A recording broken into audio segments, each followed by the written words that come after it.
Calls for the Lowell Sun right after Dracut town meeting. Article 17 passed. Yeah. And you got it done. Now it goes to the ballot, right, Joe? Now the work starts. Now the work starts. Yeah. It was an exciting night for Dracut, so the work of the ballot committee that's out there, as well as the school committee, will continue.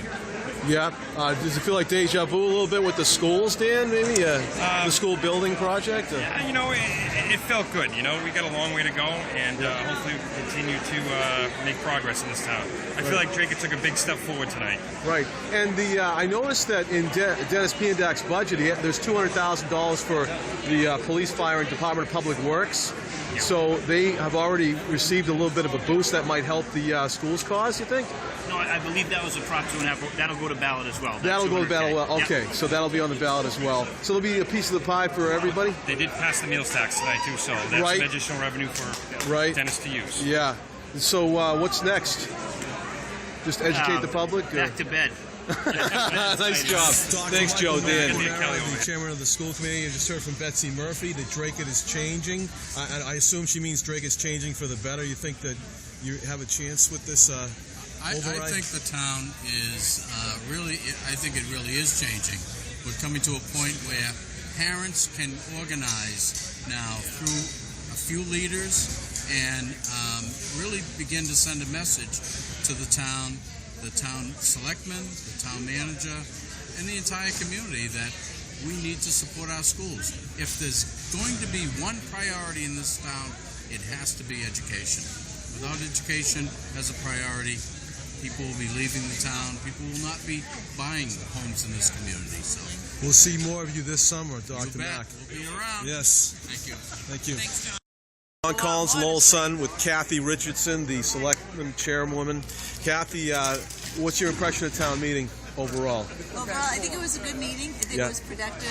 I think it's a good thing that some of these articles are going to be on the ballot. Right, including the $2.9 million override. Now, I know you were about to speak on it, and then it got cut off. Okay, because I think we'll have some time to get our messages out to folks who are concerned about. I was very curious what you were going to say. Well, I was concerned on a couple of levels. One is that the $2.9 million is a permanent adjustment to the tax base, which is different than a debt exclusion, and some of that was talked about a little bit up there. I think Mr. Leo actually put some of that out as well. So that was important. I think it's an important distinction to make for people.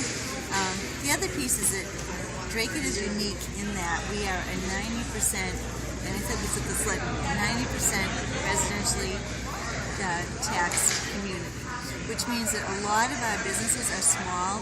The owners are also families who live in town. So if you're a small business, especially restaurants, and now even this evening, for example, you're a restaurant business, you're being asked to provide for a $2.9 million override both in your business and in your homes, and now you have a meals tax on top of that. So if you're a small business restaurant, which there are many in Dracut, where the families also live in Dracut, you're really being attached 3 times, which is huge. And I think for a lot of the businesses in town who operate in that manner, that could make or break their business.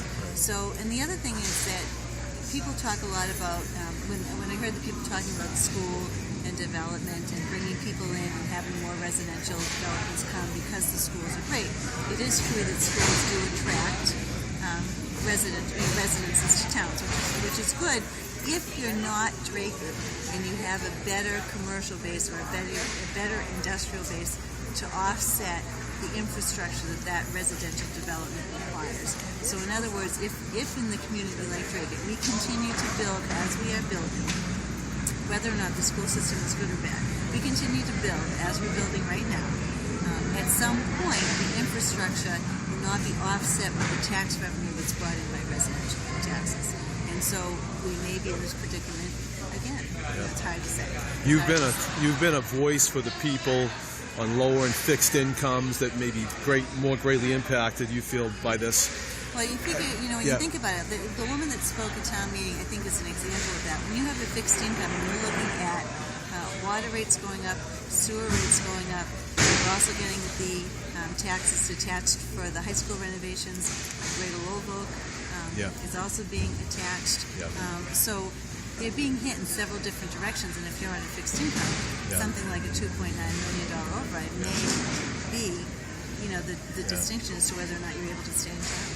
As we talk here, maybe 2 months ahead of the special election, whenever it might be set, do you have any guess about how it might come out? I don't. Yeah. I mean, I really don't. I think it will be interesting and important for both pro and con to get their information out and their facts out. It's an emotional issue. What's disturbing, I think, on some level, and we've talked about this too before, is that because we're not crazy about an override as a fiscal premise, especially for operating expenses, it doesn't mean we're against kids. I mean, I have kids in the school system. Kids that graduated from the school system. I graduated from the school system. But my own fiscal premise is that it's never good to do an override for operating expenses, because what is a guarantee that next year or the year after we're not going to be in the same position?